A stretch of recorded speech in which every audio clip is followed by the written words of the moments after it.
Okay, we're back with all the UVs set up. We are ready to paint on this head. But just one quick thing to look at first in the UV editor. And we had this one, the UV distortion, that heat cool map. If you wanted to cut something apart, you could grab edges, right click, right here with the marking menu, it cuts, so you could split or you could cut, move it, and you can see the color change, aiming for the white. Depending on your design, if you're going to have different kinds of stretching and compression, that you settle on a layout best for your design before you start painting. All right, the first texture we're going to paint, similar to the other projects, is the color, the one that's going to go on the color layer, or sometimes could be considered the diffuse layer, the one that contains the most color information. For classical texturing, again, is to output a UV snapshot. I mentioned in the last video other kinds of software being used now to more physically paint directly on the model, something like Substance Painter. We're going to stick to the Adobe tools, guessing that that's the most common of what students might possess. So we're going to be using Photoshop, and Photoshop can be a pretty sturdy backbone for us. All right, we can either go up to Image, UV Snapshot here, or there's a little icon right there of a camera. Just click it as well, same thing. You recall this from the body and the hand. First, we want to change file name, of course, quick. Put it at a place where you can find it. Then to image format, JPEG's fine. For size X and Y, it's currently set at 2K. Something that needs a close-up would need to be 4K, but I think we're going to split the difference here. So I'm going to put this one up, go around 3000. I'm going to enter the numbers 3000. Now if I hit apply, it's probably going to give me an error in red because it wants you to select the mesh first. Hit apply again. All right, that's a snapshot to Photoshop now. Create a new layer here. Clicking a new layer, the background on top, you could give it an opacity so you can see through it.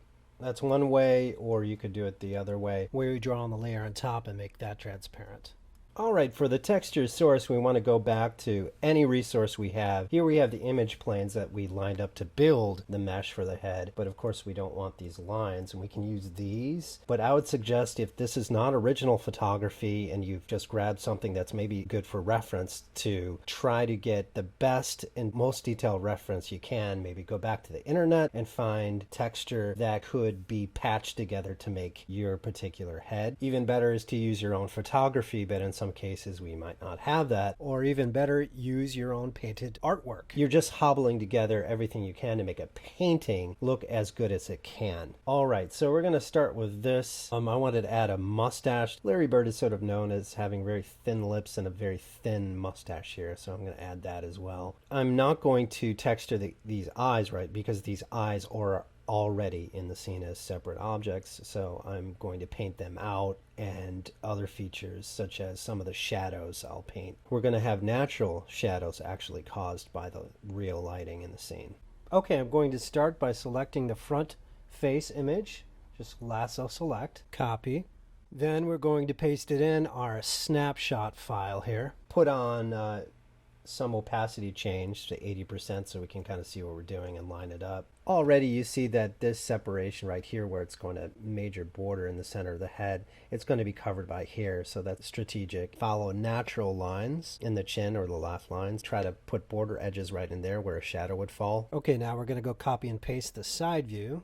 Copy that, lasso and copy it, and paste it. Okay, this is where you can see there's a real difference here in the layout of the ear, but it really doesn't matter that much because I'm going to paint out the details of the ear anyway. So first I'm just going to erase and melt the side view and the front view and give that a try. So with the large and soft edge eraser tool, use that, kind of like put the opacity of the tool much less when it gets closer. I can use the stamp tool to fill in any unpainted parts. As I mentioned, I'm not very concerned about the ear placement because it's going to be painted over in a second. But if you do have something you want to change and shift the position in, a great tool to use in Photoshop could be Liquify. Choose Filter, Liquify, and then you can nudge and push any feature into a new place. It doesn't really matter that we smush this down to fit or distort because we don't need any detail in this ear. All the self-shadowing in here, that's only going to be redundant or look odd because we actually have a model that's going to do those shades. So using the stamp tool again, paint over this area anyhow. I'm just covering it over anyway. All right, before we do a little more work on this and mirror this left side of the face to the right side, we have to talk about the hair a bit. And in most procedures, we're going to make the color map bald because we would come up with our own hair using different technique. There is a technique where you could, at this point, if it's very flat or short hair, texture high quality looking painted hair right here. And if that's your step, then yeah, you would mirror it over the other side and just make sure you have enough pixels here. I'm going to go more the classic and paint a color map of him bald. So actually I'm going to remove the hair all over, and I'm going to have to use some extra resources of textures to get from skin or somewhere else to have that amount of tissue to graft over. So it's going to take a little bit.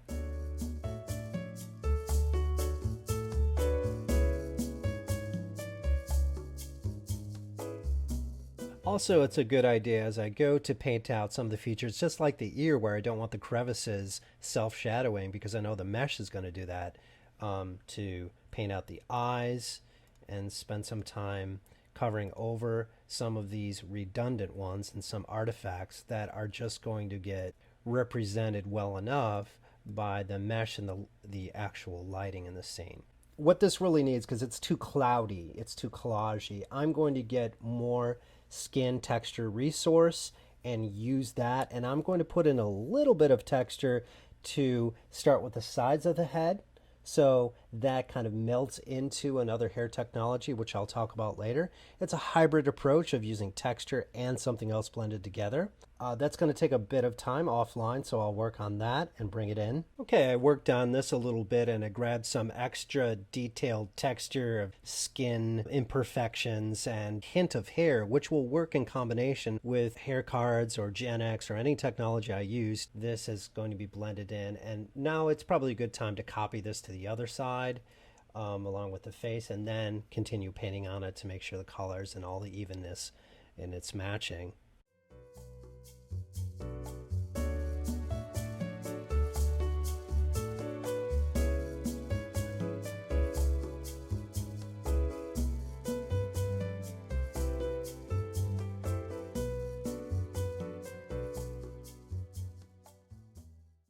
I also needed more detail for the lips, so I found just pasting in some random sources to make it look better than the image plane lips which I had.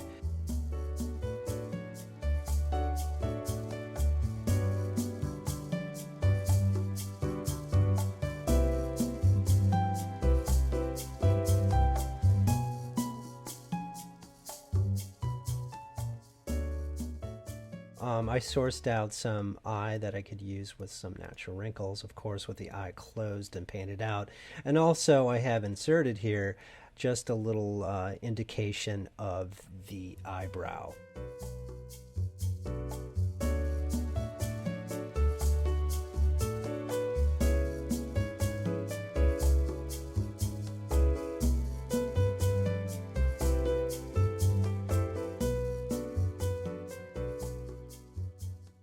So where skin over the ear is going to fall, I'm going to give it a bit of a pinkish, warmer violet hue. So I'll use a brush and give this pink tone here. And I also chose in the brush under mode soft light, and that will retain some of the texture if I use some of these blending modes. If I paint, I can retain what's underneath it and mix the pixels. Okay, we should save that. I'm going to save it as a PSD file and also flatten it and save it as a JPEG. And we're just going to try it on our face. So this might be a go between and work back and forth to perfect it and make sure you know how it's going to look and making little corrections back and forth. Okay, so I'm going to save this as a PSD. And make sure you don't throw away that snapshot file because you might need it again in the past to make adjustments. I'm just going to save this as a PSD as is, then flatten it and then save it as a JPEG. Okay, back to Maya. We could just test this on a blend or Lambert shader. Let's use a blend like we did last time. Let's try this. Okay, as a first test, we can see how it's fitting or not fitting. This is natural that you might get some surprises where you think one was higher or lower. You really see where the seams are coming together. Then you could see where the seam is on the chin. You could see how that texture needs to be adjusted for the nose. And also any lines that existed on the mouth would be showing up. Now you could, of course, make adjustments right here in the UV editor, but let's dim the image because it's a little bit bright, so it's under Image Dim. Likely you're just going to have to go to your painting application and make a few adjustments. But if it's a minimal push and pull thing, it just involves these that I want to raise or lower the eyebrows. Just mind the amount of stretching that goes on only, right? So you can see it's getting in the red area. You'll just have to find the happy medium and compromise wherever area is best. I repainted this nose a little bit to fit better. Back and forth, as I mentioned. Then back to the Maya file. Any changes, if you click on it, it should update automatically like that, or sometimes you'd need to reload it. Making adjustments on the lip by slipping up and down a little bit. If it's just minimal, I'll scoot here or there. If it's stretching and more than that, time to repaint it. Okay, I'll work on this a little bit longer, but you could see balances between the UVs you already had, the painting that you try to make best fit.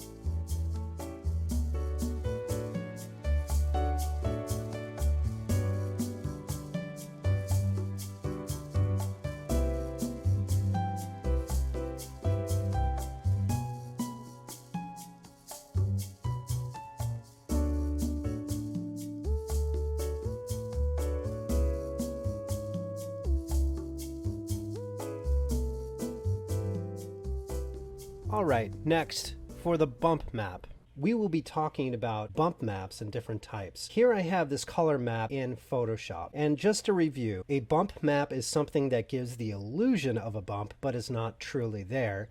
A displacement map, very different. It displaces and actually moves the CVs of the surface of the geometry at render time. We mostly, for real time and for efficiency, are going to use bump maps. So we made a bump before with the hand and the body by just removing the color, exaggerating the darks and lights, and I wanted you to get the experience of doing that. I think we can go a little bit further, and in Photoshop, under Filter, we have a menu that says 3D. So Photoshop is trying to integrate. We have here a one-stepper that says Generate Bump Map. And if we click it takes a bit of time. It depends on your system. But it's kind of neat because you can see it generates this 3D window, which you can rotate around and see what it's going to look like. You can put in here some details. You can invert the image, highs and lows, and the contrast of the bump. Now, you could help it along by, because color is going to distract us, you're going to desaturate that, custom your own, finding the hots and the lows and really bringing out that contrast. And that's why I had you primarily do it yourself before.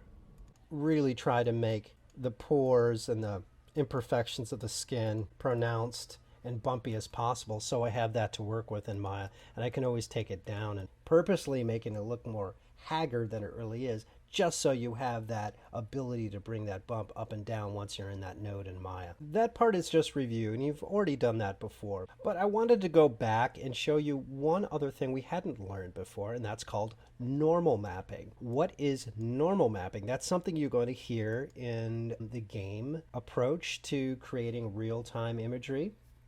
Normal mapping is a kind of bump mapping. Instead of using the black and white values, it's going to use a 3-point value of the colors red, green, and blue, representing pixel direction of X, Y, and Z. Just as quick and efficient to render typically as black and white bump mapping, but it can do some extra things, more details and crevices, a little more intelligent in how it can create that bump. So it is referred to as normal mapping, if only to just distinguish it from typical black and white bump mapping. And this is what a normal map typically looks like. it has a cyan pinkish medley going on. Only a coincidence that that is also the natural color of her face. Please don't be confused by that. It's just a coincidence that it's similar. Anyway, a normal map has more ability to describe details and features. How to make a normal map, and there's many different ways to make one or create one. Right here in Photoshop, when you go to the filters,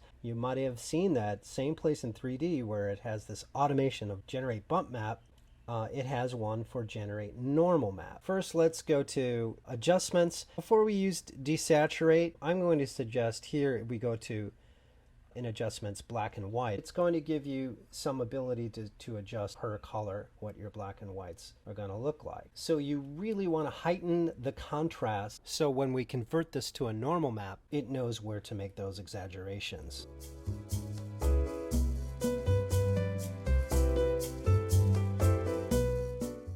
You can also, the same way, use levels under adjustments to give the overall contrast. You don't want to blast out your highlights like this. You want to make sure you have contrasty detail, dodging and burning in areas to accentuate the contrast and spot locations.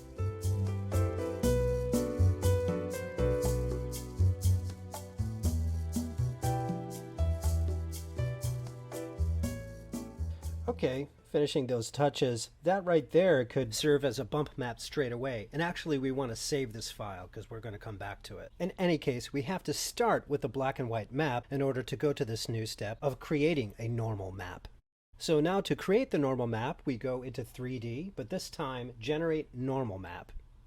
And this may take a few seconds depending on your strength of your system. It generated this sample, very similar to the way the black and white bump looked, but we clearly can see here how it colorized it. Now in this 3D sample window, if you hold Option, you can move the light source around to see how it's hitting.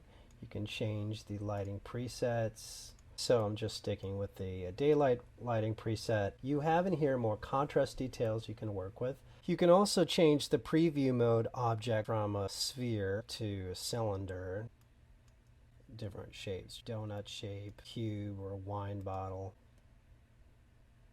How your graphics card can preview this. Well, let's look at a few of these sliders right here. Detail scale, you can adjust this based on your interest of, say, how much it's going to cut into the surface. So this is predictive of how it might look with average lighting in your scene. You can check invert height, and the final look will be inversed if you want. And a normal map works to raise and lower the appearance of the surface by the brightness of those RGB individual colors and their mixture, not necessarily by what that color exactly is. In other words, it still goes by brightness, not color. The colors are just there to symbolize the 3 pixel directions. And here, Photoshop gives you the RGB for the low, medium, and high. You can adjust any of the color, how it's prescribing to its value of bump. You could mix it up. Otherwise, it's divided evenly. When you maximize the most detail that you want to get out of the map, okay, after you've worked with that for a while in the Create Normal Map Photoshop and you've gotten the most detail that you can and maximize through your image, click OK in this menu. Okay, I'll export this not as a JPEG but as a PNG because that's going to store the data of the normal map. Best to write as a PNG called normal map and not bump map, because when folks say bump map, they're referring to the black and white value map. Normal map refers to only itself, so this distinguishes normal bump maps from black and white bump maps. Back to Maya. Now before we put in that normal map, let's switch over now to the Arnold standard materials here. I'll put Arnold shader surface, AI standard surface. Now for the base, for the color in the base and the standard surface. First we're going to put the color map back in there. Color map. Then I'll open the geometry tab and where it says bump mapping here, I'm going to click it, file, and put in my PNG for the normal map. Here I can adjust the bump level as it comes into bumpy. In the bump node, I also have here use as bump map This has to do with how the normals or the vectors are distorted to create the bump. We can change the use as from tangent space normals to object space normals. They're different looking normal maps, which will affect the way the surface is processed and deforms, and the way it will look. And you can start seeing a different kind of bump value. We also have object space normals. We don't have the right normal map for this, really. The normal map we made is meant for tangent space normals. You'll see only the value-based deformation with the bump setting. And we can turn down the bump depth. Now let's see what it looks like rendering with Arnold in render view. The look of the bump in the viewport window is always going to differ from an actual render. We have a couple choices. We could do the IPR render. It's going to re-render that thing with a new bump, and then when we draw inside just the square we describe in red, we can see the update only in that square. Find just the sweet spot. So again, that's the IPR, but we also have here the Arnold render view. We'll update inside as an engine. When we just open it up and turn it on, just click the red arrow to start it.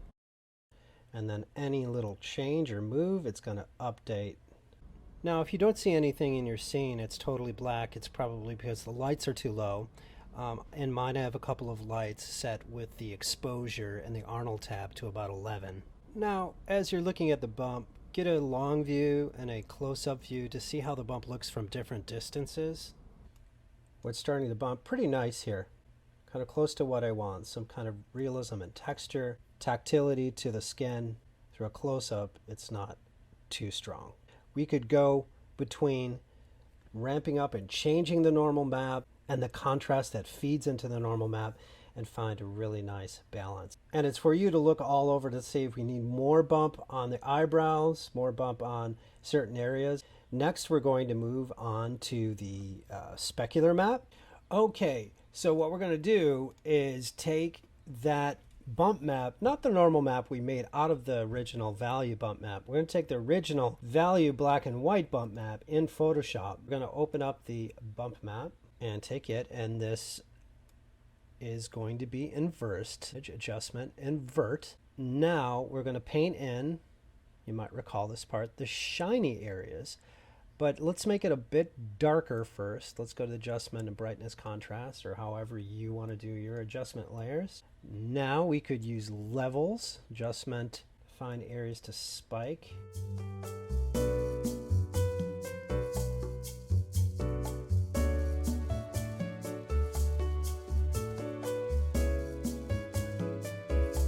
Also the ears. I want the ears in this area to really catch the light because of the waxiness, the thin skin and cartilage around the ears. I really want that white.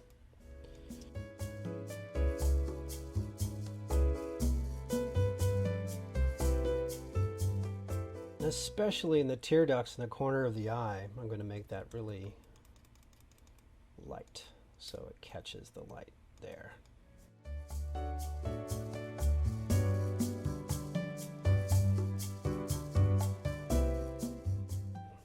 So back to Maya, I'm going to go to that AI standard surface, and here in the weight node for specular, I'm going to put in file that specular map. Now it looks all slimy, but I'm going to mess with that. Looking in the specular right here, we change its color if you don't want it just to appear white, and it comes in too sweaty, too shiny, glistening. We can adjust its roughness to give that a little more satiny, and in roughness you'll find where it just starts to, it's your choice of where you want to stop. But the specular map, we can see how shiny now it is right around these areas that we really painted up white, catching the light at the nose, the edge of the lip, it's catching light, and the other areas it's staying flat and not catching the lights. You can change other things in the specular control. Anisotropy exaggerates the specular shape. Just keep that relatively low, and the rotation. Okay, let's talk about the eyelashes and lastly the eyes to make sure everything and all components are rendering together. Here I did turn them off on a layer, show them again, and to remind you, I separated them as different geometry and I also gave them its own UV shell piled in its own 0, 1 UV space. Also, if you're working on an object that's repeated many times in your design, like eyelashes, you can take one object and transfer the attributes or the UV data to another object that's really similar in shape. You would just select the first object to transfer from and then select under Mesh, Transfer Attributes or Transfer Shading Sets. We've already done ours, so we don't have to worry about that, but if you have a lot of UV shells to duplicate, you can take advantage of it. Anyway, maybe you could do a better job at fitting that just for the demo. We're going to go quicker. I'm going to do a UV snapshot, as you might have guessed, the next stop. Browse to a location, we can find it. Image format, JPEG for that, it's just a snapshot. Size, certainly not going to be 3K. So we're going to do 800 by 800 here, square only. We need to make sure they're selected and then click apply and close if you like. Okay, let's bring that snapshot into Photoshop. Here's the UV snapshot. We're going to get our sample lashes, which I did save some on the OneDrive if you want to just grab it from there. Remember the same location that we got the eye white and the texture, etc. There's one for eyelash. There's plenty if you did a Google search if you want to find your own different lashes. It's a great amount here. You could, just typing in eyelash texture, you have eyebrows and eyelashes which already have a white background and you can easily cut an alpha from it. You could of course draw them yourself if you want with a pen tool or a brush. I'm going to use this one that's like a false eyelash. I know it looks like plasticky, but we're going to work with it. I took that right off the OneDrive. Now, just to point out, it does have an alpha channel here on it. I already made a channel. You see, it erases. I even blacken this edge to soften in that edge as it's coming in. I wanted to blacken in and soften in how it merges into the skin of the eyelid. Well, I'm going to have to recreate some of these anyway, so because when you copy and paste it, if I copy here, I'm going to paste it here, it's not going to come with the alpha channel. So I'm going to work it for all four here. Let's just do this first one, and let me give it a little opacity, and Command T to manipulate and stretch it a bit to its capacity here. Then I could use the Edit Transform Warp, and we're going to scoot that into place better with that tool. Okay, I'm going to copy and paste and do the others. Okay, to something like that. Now I'm going to create an alpha channel. Let's make it easier, make all the background white. Now let's flatten that image. Okay, now we're going to make an alpha channel for this. Select everything, copy it, and then channels. I'm going to go select by color range, and I just want to select the white parts. Alright, so it's selecting most of the white, and say OK. Now it selects everything that's white, and we could go into channels and click this one right here, which is down here, save selection as channel, that little icon here, and that will produce this, a black and white representation, and your goal is to get that as pure as you can. Any part that's white is going to be opaque. Any part that's black is going to be see-through, gray in between. We don't want that line, it's very unsightly. We're going to erase that. And working just in the alpha channel, I'm just going to select this black, darken this edge. The burn tool, I'm going to burn the highlights. So this is going to burn in the light parts, which means it's going to make them more transparent so it fades in. Just do that for the rest. Okay, and that's how I'm finishing up that. Put it all together. This is the 4 channel I have, so it's almost ready to go. Anything in pink and in red is indicating the mask, and that is going to be saved as my transparency or opacity map. Since we're using the technique here with the Arnold renderer, you might recall what we did is broke this into 2. We're going to save one, just this one, as color image, and then we're going to put the opacity separately. So I'll go lashes color JPEG, ignoring alpha channel for this one. And for the second one that will create the transparency opacity, I will copy, paste this one right here, and then flatten the image again, and then save this. Opacity, lashes, JPEG. And by the way, you could mind the size of those as they're smaller.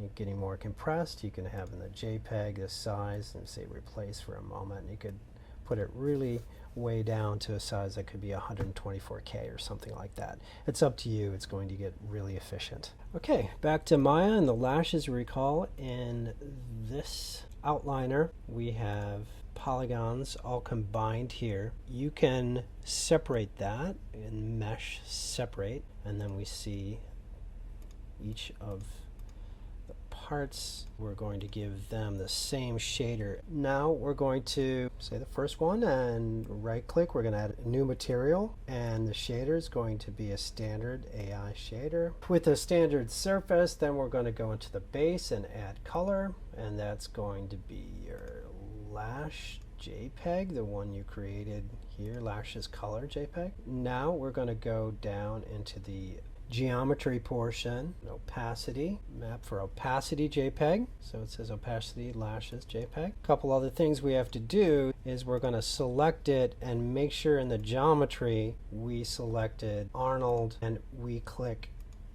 opaque off. And the reason it's not showing here as an opacity is because of the viewport. Here we have to go from object sorting to alpha cut, and then we're going to see it. Now we'll do all the other eyelashes. And of course, a quicker way is you could go into the hyper shade in the Windows rendering editor's hyper shade. I know it's this one right here because I resaved the name as eyelash shader. You could just select the next one, right click, assign material to selection, and it knows where to go and go to the right place. Okay, you might discover you want to thicken up the eyelashes.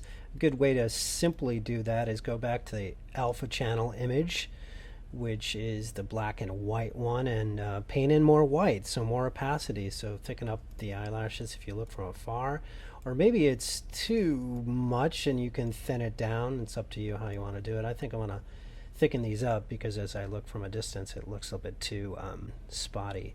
Also, I want to give his eyelashes a little bit of more his hair color, which will be blonde coming in, so I'm going to add a little bit of orangish yellow to the color of the eyelashes. And you can spend a little time to modify what you have there to fit your design. Adding more definition and thickness with white. Alright, something a little bit thicker and lighter like that. You can see it's working on the top but not the bottom. Just looking at the eyelash, you have to go into the geometry by Control A and turning the opaque off in the Arnold tab. Alright, for all pieces of geometry. We have to work on the eye and make this renderable, and then we're kind of ready for the whole hair, which would be a separate entire video. So let's just do that and finish up the video.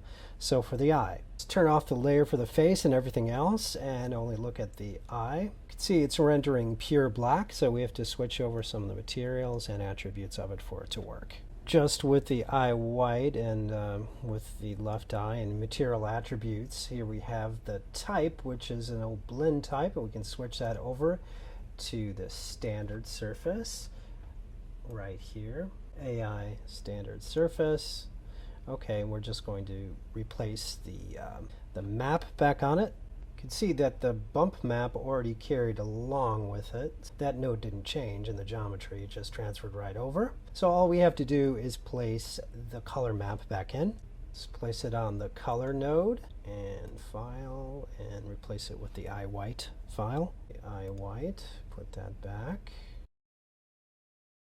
So these eye surfaces are actually NURBS surfaces and not polygons. You'll have to do a little bit of manipulation with the NURBS texture placement tool.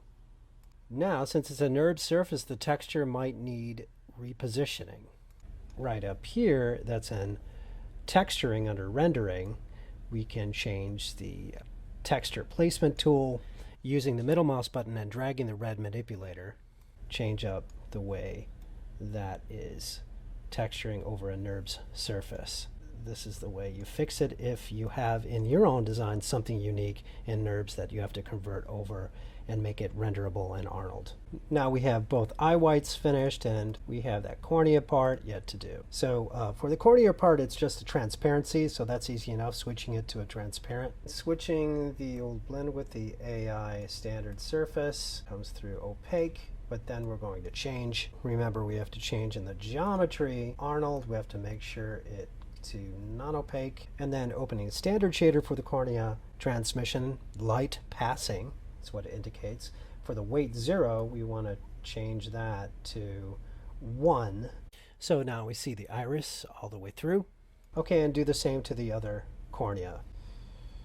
Making sure this is Arnold, not opaque, and transmission 1. All right, so Arnold's going to do a nicer job with rendering that. Also, we'll have extra controls that you didn't have before in specular. You can change the weight of the specular, the color, the shape, the roughness of the specular. Index of refraction for light going through. If it was thick glass, cornea is kind of thin, so it's going to pass without much distortion. Anisotropy, that has to do with the shape of the specular. If you have on these eyes here in the shader a bit of reflectivity, I had that set on the original eyeball shader in my rig. If you turn the reflectivity down, it's not going to impede so much the iris because it's reflecting the black or everything that's around the room. If everything around the room was very light, those eyes would be shining too bright and just washed out. So I turned reflectivity down from 0.5 to 0. If you used my eye and you have to adjust it, double check, click the shader, and then in specular shading, reflectivity, you turn that down.